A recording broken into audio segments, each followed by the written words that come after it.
Base मैंने बिल्कुल अपनी स्किन के अकॉर्डिंग ली, लेकिन फिर भी मेरी बेस जो है ना ब्लैक हो गई, डार्क हो गई, पैची हो गई, ख़राब हो गई।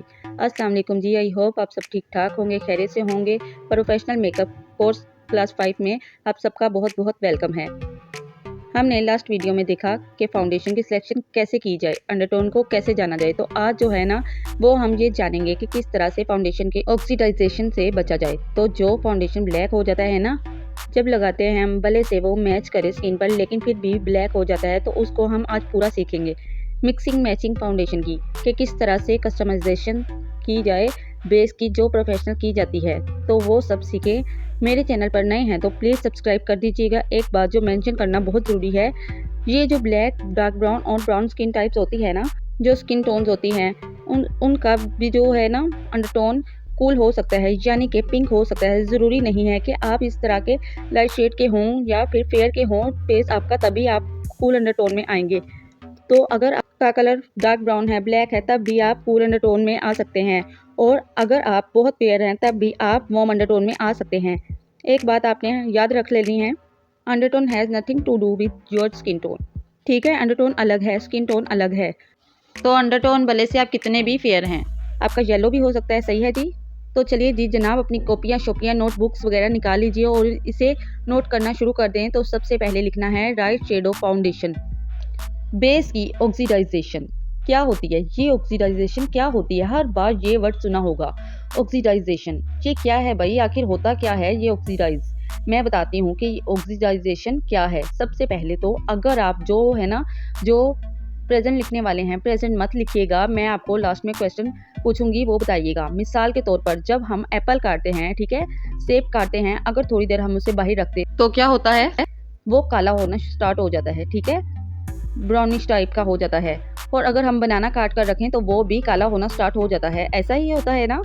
सेम वे है कि जब हम फाउंडेशन फेस पर अप्लाई करते हैं और हम बाहर जाते हैं ना, या फिर जैसे ही हम अप्लाई करते हैं, यानी कि वो ऑक्सीजन के साथ वो कांटेक्ट में आता है, तो वो क्या होता है, डार्क होना स्टार्ट हो जाता है। ऑयल्स और उसके जो पिगमेंट्स हमारी स्किन के होते हैं ना, वो छूटते हैं, वो फाउंडेशन के साथ मिलके वो अलग ही एक पिगमेंट बन जाता है, जिसको कहते हैं बेस की ऑक्सीडाइजेशन। अब इस बेस की ऑक्सीडाइजेशन की क्या वजूहात हो सकते हैं और क्या मसाइल हो सकते हैं, वो भी हम डिस्कस करेंगे। और इसको किस तरह प्रिवेंट किया जाएगा कि बेस की ऑक्सीडाइजेशन से बचा जाए। क्योंकि देखें, भले से आपका कोई भी कलर है, अगर आप अपने फेस पर एक मैचिंग फाउंडेशन लगाते हैं और फिर वो ही डार्क हो जाए, तो वो एक अजीब सा पिगमेंट बन जाता है आपके फेस पे।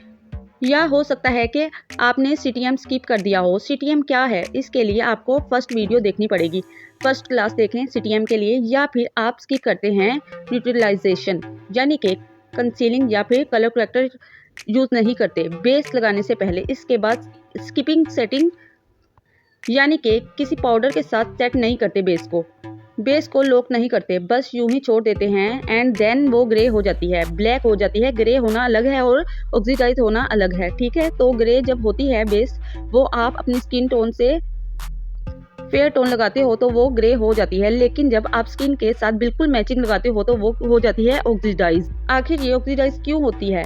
अब बहुत सारे लोग बोलते हैं कि ये बेस ऑक्सीडाइज नहीं होती। नहीं जी, ये बिल्कुल गलत है। हर बेस ही ऑक्सीडाइज होती है, थोड़ी या बहुत ज़रूर होती है। तो आपने ये कभी नहीं सोचना कि कौन सी बेस है जो ऑक्सीडाइज नहीं होगी। ऑक्सीडाइज हर बेस होती है, जब वो ऑक्सीजन के कांटेक्ट में आती है, आपका फेस पिगमेंट छोड़ता है, ऑयल छोड़ता है, तो वो ऑटोमेटिकली ऑक्सीडाइज होकर डार्क हो जाती है। लेकिन इस चीज़ से कैसे बचा जाए, वो आज पढ़ते हैं। अच्छा जी, तो सबसे पहले हम क्या करेंगे, मैचिंग फाउंडेशन की, ठीक है, फाउंडेशन की मिक्सिंग और फाउंडेशन की कस्टमाइजेशन। अब मैं ये आपको प्रैक्टिकली करके दिखाऊंगी, तो ही आपको यकीन आएगा कि ये कैसे होता है। और ये सैलून में ही किया जाता है। पॉलर्स के सीक्रेट्स हैं मैं जो आपके साथ शेयर कर रही हूँ।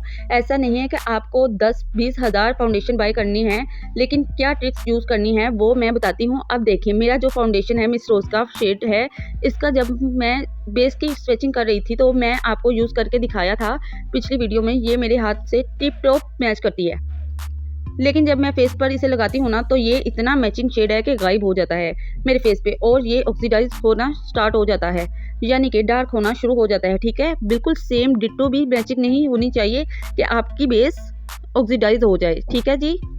तो कैसे आपने सही करना है वो मैं आपको बताती हूँ। अब ये जो है ना गब्रिनी की फाउंडेशन है मेरे पास, फेयर में है ये मैं लगाऊंगी तो मेरा बेस ग्रे हो जाएगा, क्योंकि ये मेरी स्किन से फेयर है और ये ग्रे हो जाएगा। जब मेरे फेस पे ये लगेगा ना तो ये ग्रे हो जाएगा। अब वाइट चीज़ किसी ब्राउन पर लगेगी तो वो क्या होगा, ग्रे ही होगा ना। एक दूसरी बात मैं आपको बता दूं कि आपका जो भी कलर है ना, जैसे भी हो आप, बहुत प्यारे हो, ये मैं नहीं कहती, ये हमारा अल्लाह कहता है। क्योंकि अल्लाह ने हम सबको बहुत खूबसूरत बनाया है, तो हम कौन है जो हम कहें कि हम खूबसूरत नहीं है या हमारा कलर अच्छा नहीं है। ठीक है ना जी। पहला जो प्रोफेशनल मेथड होता है ना, वो होता है दो फाउंडेशन को आपस में मिक्स करना। जैसे हमने कहा मिक्सिंग ऑफ फाउंडेशन, एक अपनी स्किन टोन से लाइट और एक अपनी स्किन टोन जैसा फाउंडेशन, यानी कि एक सफ़ेद और एक थोड़ा सा अपनी स्किन टोन जैसा, इन दोनों को मिक्स करके लगाओगे ना तो एक बहुत ही खूबसूरत सा शेड बनेगा, जो कि आपकी स्किन से बहुत ज़्यादा फेयर नहीं होगा, पर ये होगा कि जब ऑक्सीडाइज होगा तो आपकी स्किन टोन का बनेगा। क्योंकि अब हम बिल्कुल मैचिंग स्किन से फाउंडेशन लगाते हैं ना, तो वो ऑक्सीडाइज होकर डार्क हो जाता है, किसी और की स्किन का फाउंडेशन बन जाता है। लेकिन जब हम एक दो फाउंडेशन मिक्स करके लगाते हैं ना, वो हमारी स्किन से थोड़ी देर के लिए लाइट दिखता है, लेकिन वो उसके बाद सेम टू सेम हमारी स्किन टोन जैसा हो जाता है और वो अजीब नहीं लगता। क्योंकि अजीब तो वो तभी लगता है ना जब हमारी स्किन पर लग के वो कोई और कलर बन जाता है। ये देखें, ये कितना खूबसूरत शेड बन गया है।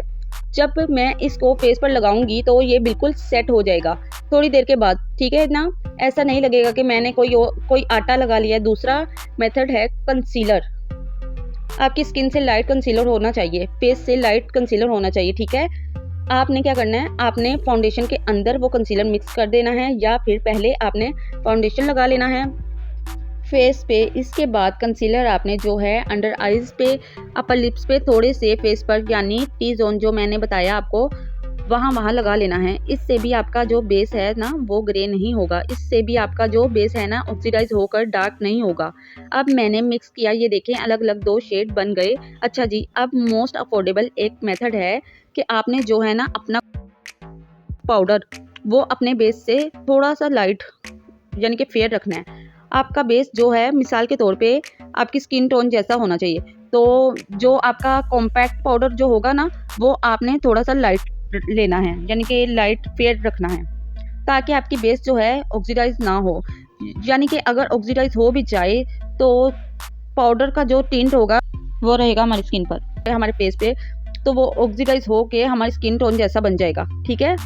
तो ये देखें, ये मेरी फाउंडेशन का शेड डार्क है तो पाउडर इससे लाइट होगा, या फिर आइवरी या फिर कोई और लाइट पाउडर लगा लें तो फाउंडेशन का शेड डार्क नहीं होगा। इसके बाद है जी न्यूट्रलाइजेशन। अगर आप स्किन से मिसाल के तौर पर बहुत ज़्यादा फेयर कलर का फाउंडेशन भी ले रहे हो तो आपने सिंपली क्या करना है, अपनी स्किन पर कलर करेक्शन करना है।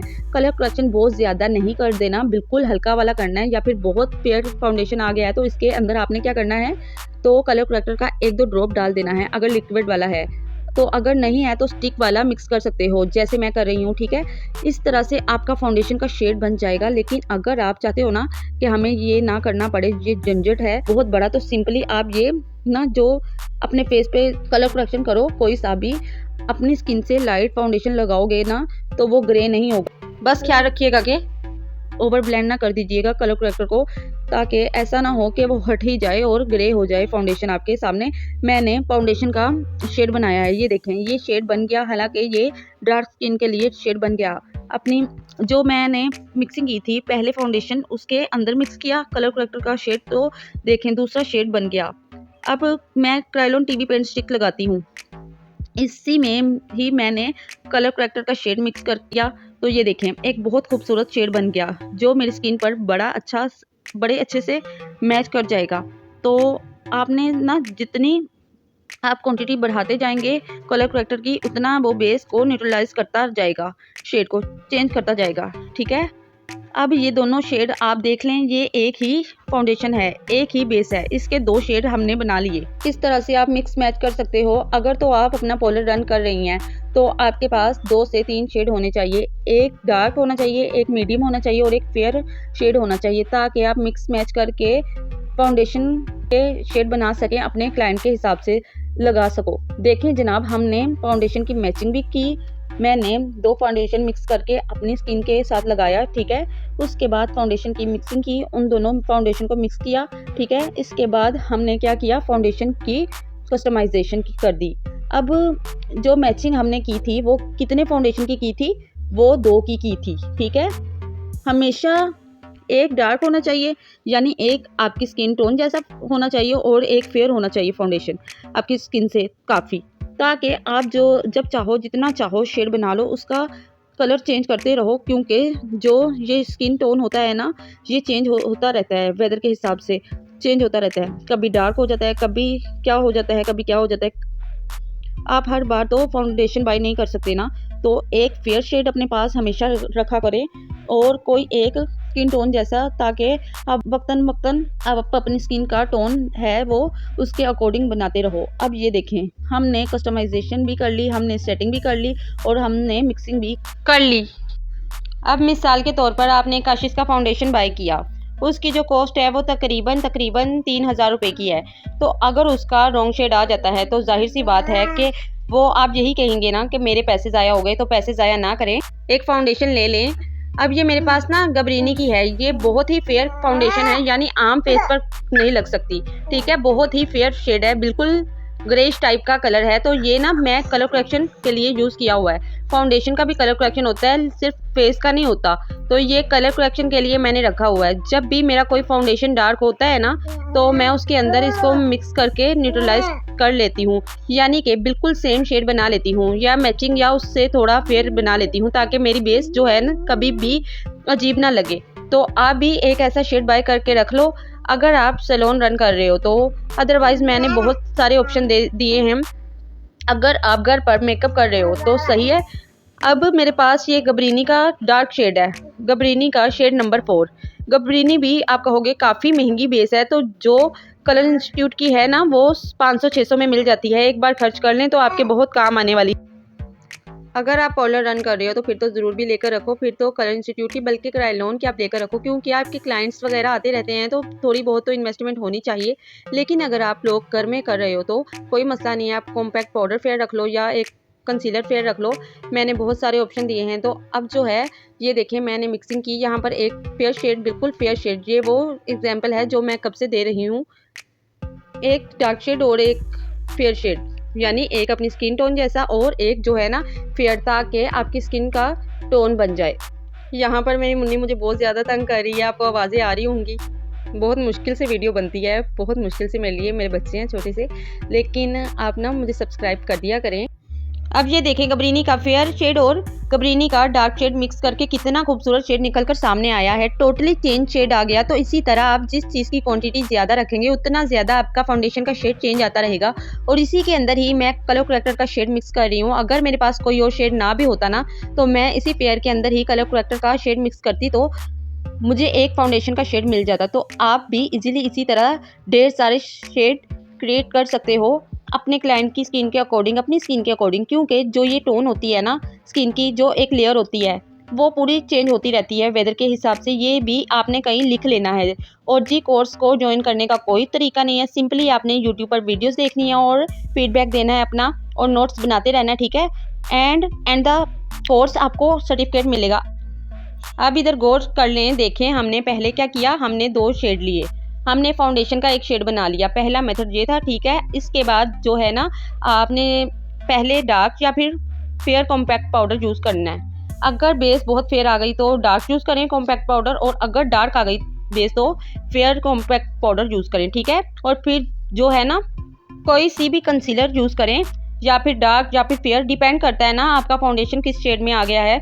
डार्क आ गया तो फेयर, फेयर आ गया है तो डार्क, ठीक है। उसके बाद जो है ना कोई सा भी कलर करेक्टर ऑरेंज कलर का यूज़ कर सकते हैं अपनी बेस का कलर चेंज करने के लिए। डिपेंड करता है आपका अंडरटोन कौन सा है। अगर आपका अंडरटोन पिंक ना यानी कूल है तो फिर तो आप पीच यूज़ करेंगे, वरना ऑरेंज आप यूज़ करेंगे।